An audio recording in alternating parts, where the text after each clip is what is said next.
I'm David Schutt, the CEO of SA International, and I'm honored to moderate this session, which is a continuation from Session 3, and we will further explore the topic of building the right infrastructure. My co-moderator is Mr. John Fitzgerald, Vice President and the Executive Director for Asia at the Urban Land Institute. Can we cut the music, please? We have an outstanding set of speakers as well as experts in the audience today, so I anticipate that we'll have a robust dialogue over the next 2 hours. To begin the session, I have a few opening comments that will help frame the issues that we'll face. While it is clear that the vehicle electrification strategy offers substantial future benefits, it challenges various industries for solutions and requires carefully developed implementation plans in the following areas. First, hardware and infrastructure upgrades. Second, energy management in the form of vehicle-to-grid communication. And thirdly, the area of safety as it relates to the vehicle itself, the infrastructure, and the vehicle in a building environment. First, on the topic of upgrading hardware and grid infrastructure, it is especially important to develop such plans for densely inhabited or highly frequented such structures such as high-rise apartments, office complexes, and public buildings. These structures will serve as charging locations for parked electric vehicles. Once connected, these vehicles will then become additional elements of a larger energy system with their own energy demands on the existing grid. These demands will grow with the rate of consumer acceptance and will affect how today's buildings and their surroundings need to be altered, and the future ones develop to satisfy growing needs. This will require both rewiring of existing buildings as well as providing efficient electrical systems for future structures. It is not only a technological challenge, but also an economic one. Not knowing when and on what scale consumer buy-in will occur, a user-friendly and simple process of charging on demand must be in place to stimulate the marketplace. This is a classic chicken and egg problem. With that, a few questions come to my mind. What is the scale of the technical changes needed to update the current building infrastructure? Is the building industry starting to make such investments at this time?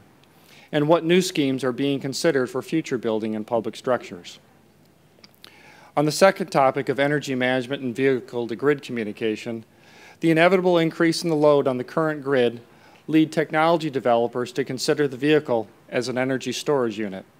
For example, at time, let's say from 5 to 9 p.m., a vehicle will be able to return stored energy from its batteries to the grid, and most likely earn credits or points toward the future purchase of energy during low periods, saving money for the user and aiding grid capacity. To do that, a sophisticated system of communication and transaction protocols among smart elements of the grid needs to be developed. And in fact, SA International's technical committees are undertaking this task as we speak for the electric vehicle. What does this mean to an apartment or an office complex? Every single dwelling will need not only a hardware upgrade, but also will need to participate in a smart communication and energy management system. Data collected and forwarded to the system authority can enhance responsiveness and provide cost efficiencies. A few questions in this area are, what is the view of the initial level of sophistication of the smart grid in the buildings? Should the communication upgrades be mandated by local governments? And who will cover the initial cost of it, assuming that not everybody will require such upgrades?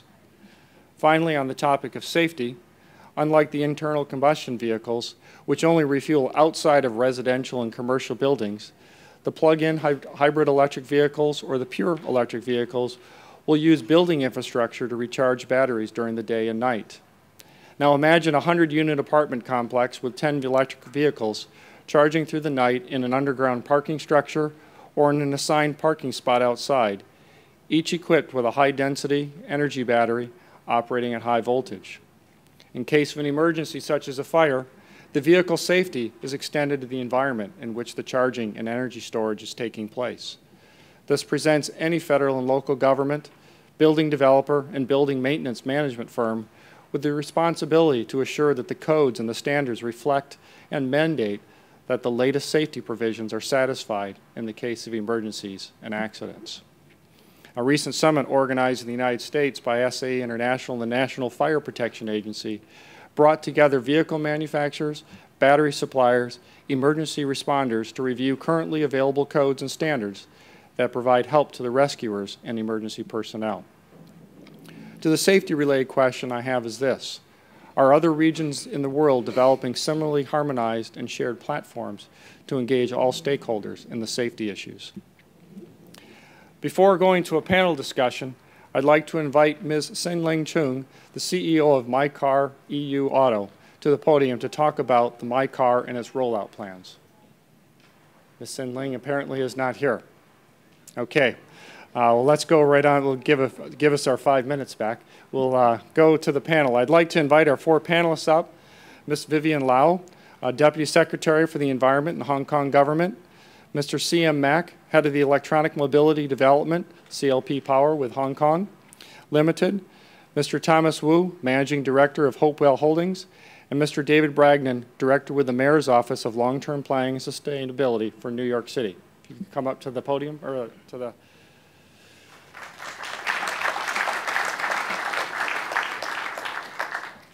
Ladies and gentlemen, I'm delighted to be here this afternoon to share with you some of the thoughts that we in government have in the installation of charging points in Hong Kong.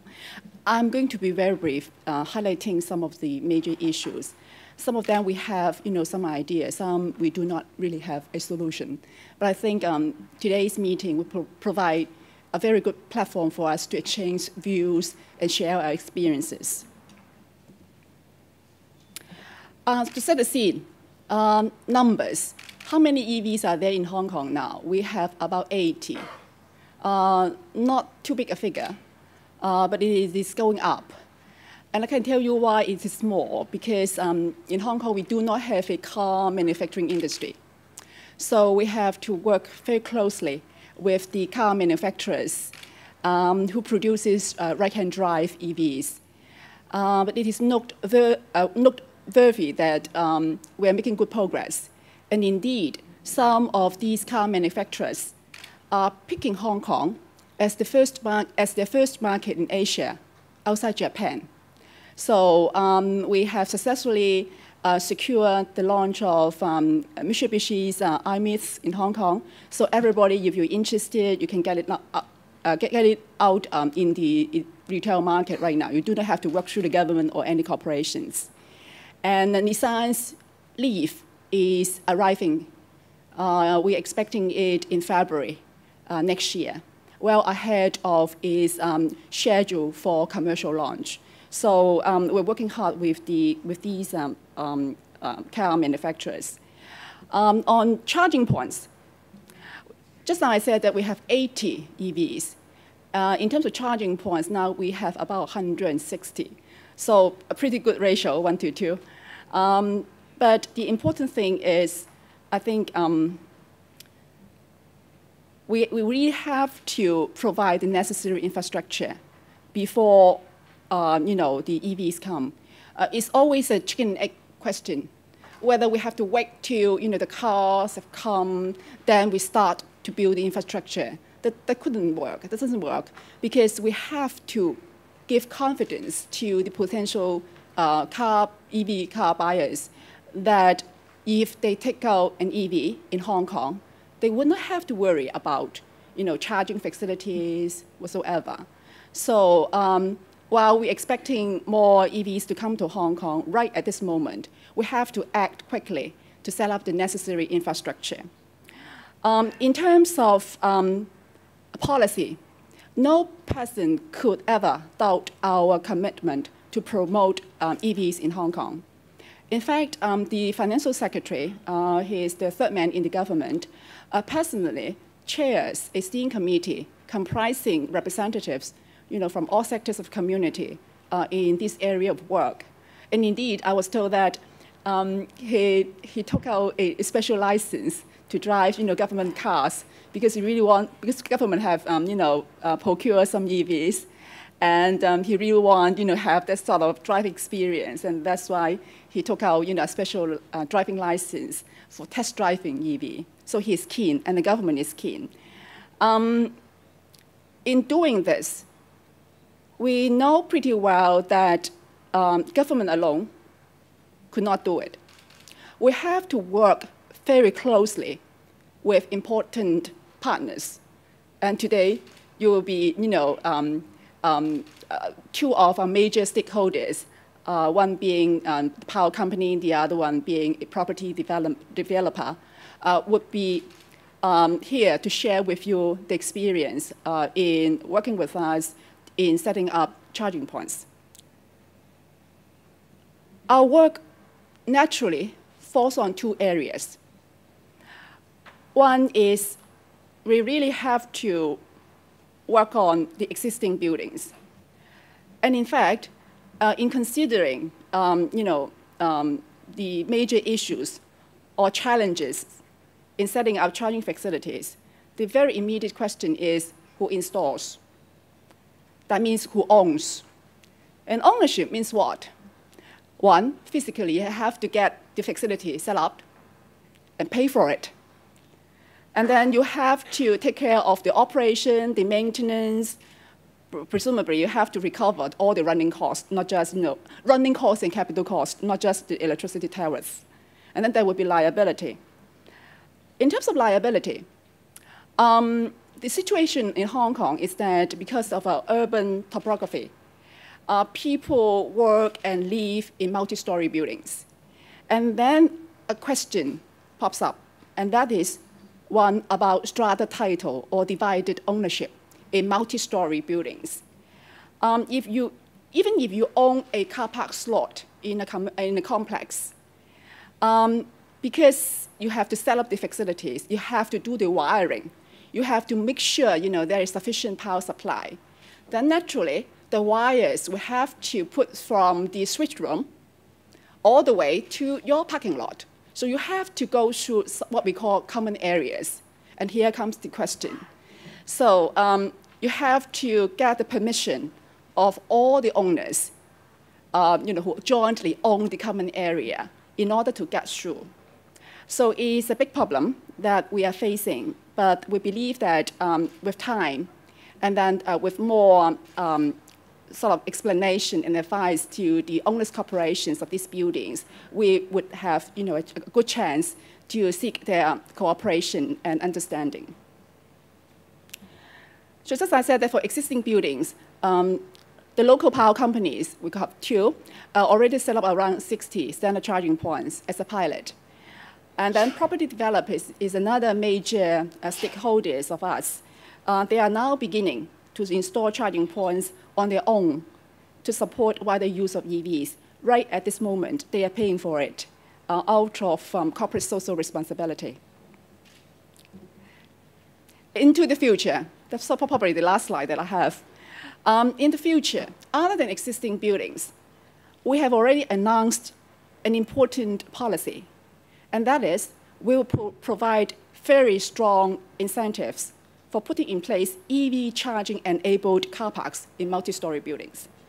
What does it mean?